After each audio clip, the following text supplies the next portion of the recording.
హల్లెలూయా. ఒకప్పుడు గాయపరిచిన ఈ తుమ్మ చెట్టు ఇప్పుడు ఏం చేస్తుందంటే, ఇదిగో అందరూ ఆ తుమ్మ చెట్టు దగ్గరికి వచ్చి మోకరిల్లి ప్రార్థన చేస్తా ఉన్నారు.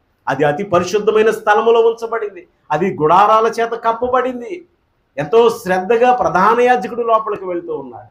ఎంత జాగ్రత్త అంటే, ఎంత పవర్ఫుల్ అంటే, లోపలికి వెళ్ళే ఆ ప్రధాన యాజకుడు సంవత్సరానికి ఒక మారే తన నిమిత్తము, తన ప్రజల నిమిత్తము ఆ పరిశుద్ధమైన ఆ గొర్రె పిల్లను వధించి రక్తము చేతబట్టుకుని కరుణాపీఠంపై పోయటానికి వెళ్ళినప్పుడు అతడు ఆ అంగికి ఏం కట్టుకుంటాడంటే, ఒక తాడును కడతారు.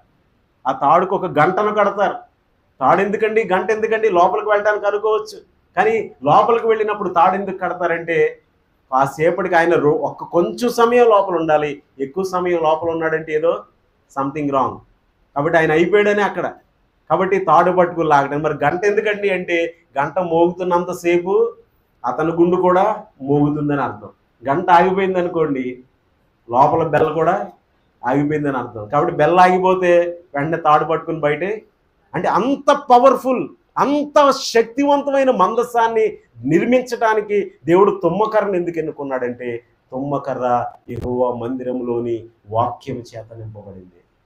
ప్రియ సహోదరుడా, సహోదరి, నీ హృదయం వాక్యంతో నింపబడితే, నీ కుటుంబం వాక్యముతో నింపబడితే, నీ ప్రవర్తన వాక్యముతో నింపబడితే, నీ మాటలు వాక్యంతో నింపబడితే, దేవుని శక్తి చేత నీవు నింపబడతావు. హల్లెలూయా. Thanks for watching.